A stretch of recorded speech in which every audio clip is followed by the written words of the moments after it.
बदले की नीयत से अवैध कार्रवाइयाँ करना प्रारंभ कर दिया है। 17 तारीख को आईजी ने एक बैठक ली और बिंदु संख्या 2, जिसका हवाला नहीं है, लेटर मुझे मिला है व्यक्तिगत सोर्स से, अधिकृत रूप से नहीं, कि बावड़ी खेड़ा में एक क्रेशर संचालित है जो अवैध है, उसके खिलाफ कार्रवाई की जाए और उस पर कलेक्टर की तरफ से 22 तारीख को 7 विभागों को संयुक्त जिम्मेदारी दिए। Police, DFO, UIT, SDM, pollution, परिवहन और माइनिंग। मैं बहुत जिम्मेदारी से कह रहा हूं, बिरला जी ने हार मान ली और पूरी सरकार ने सारे प्रशासन की पावर ऑफ अटॉर्नी शासन की आईजी कोटा को दे दी। ऐसा लगता है जैसे सारा प्रशासन पंगु हो गया, शासन और आईजी अब यहाँ सारी व्यवस्था का ठेकेदार बन गया। और ठेकेदार बनकर कौन कौन भाजपा विरोधी है, उन सबको कैसे शासन की ताकत के बूते पर टारगेट किया जा सकता है, ये कार्रवाई उसका हिस्सा है। मैंने सब दस्तावेज आपको दिए हैं। राजाराम भील नाम के व्यक्ति की खातेदार की ये ज़मीन है।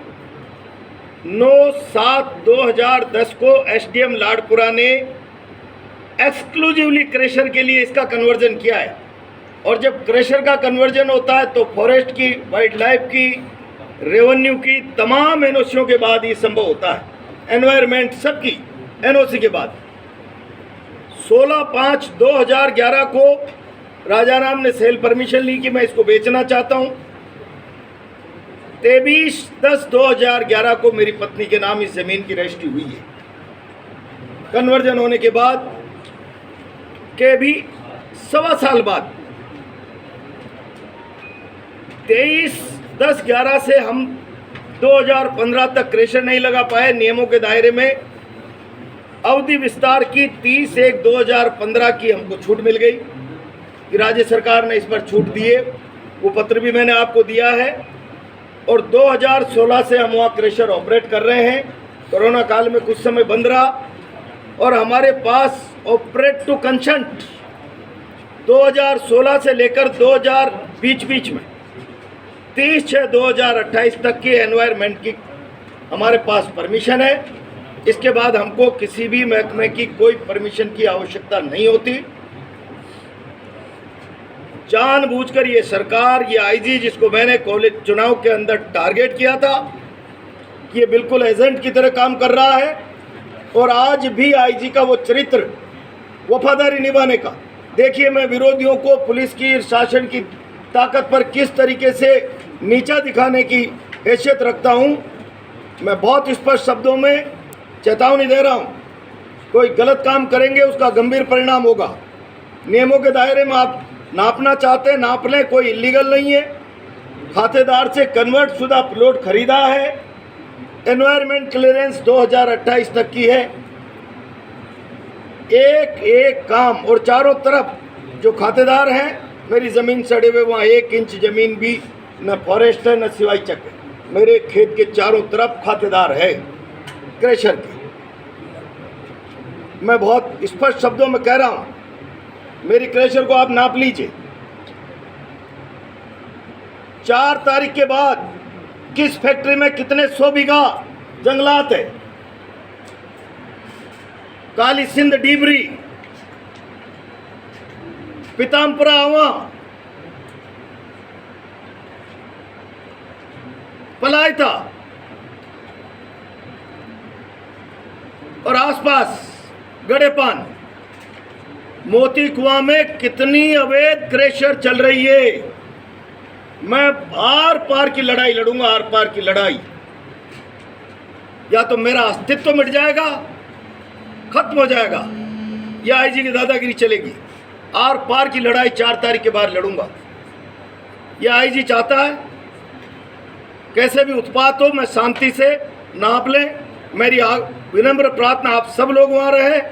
1 इंच ज़मीन मेरी अवैध नहीं है। 1 इंच ज़मीन, 1 इंच जैसी ज़मीन मैंने खातेदार से खरीदी है, उसी पर मैंने स्ट्रक्चर बनाया, पक्का रैंप वगैरह सारा सब कुछ, 1 इंच आगे पीछे नहीं किया। जो कच्ची बाउंड्री थी खातेदार की, उसी में उसी ने कन्वर्जन करा के मेरे नाम रजिस्ट्री कराइए।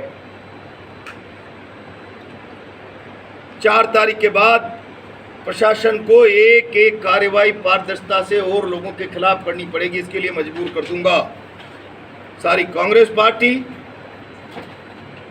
और हम सब लोग मिलकर इस आईजी के खिलाफ पूरी ताकत से 4 तारीख के बाद आर पार का संघर्ष करेंगे, चाहे परिणाम कुछ भी हो। आईजी चाहता है कि हम पहले उत्तेजित हो जाएं, मुकदमे लग जाए, गिरफ्तारी हो जाए और मतगणना में इन लोगों को धांधली करने का मौका मिल जावे। मैं बहुत स्पष्ट शब्दों में कह रहा हूँ, मतगणना के बारे में बाद में बात करूँगा, आज केवल इतना कह रहा हूँ। मैंने एक एक कागज़ आपको दिया है, क्रम से एक एक कागज़, इसको जांचें।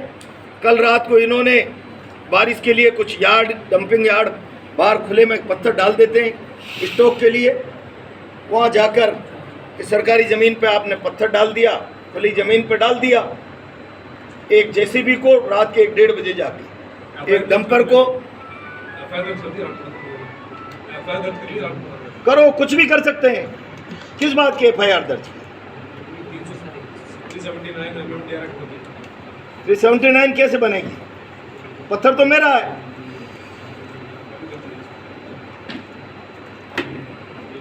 भाई पत्थर तो मेरा है ना, और मैं वहां से कोई चोरी थोड़ी कर रहा था, डंपिंग किया मैंने, मैं स्वीकार कर रहा हूं।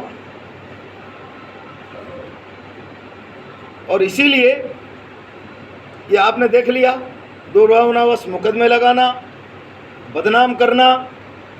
एक बड़ा अखबार लिख देगा कल बहुत जोर से, पूरा राजस्थान देख लेगा मैं अवैध गतिविधियों में शामिल हूँ। पूरा राजस्थान जानता अवैध गतिविधि करने वाला शासन के खिलाफ बोल नहीं सकता। कोई अवैध काम नहीं है। कल आ जाए और जांच पड़ताल कर लें।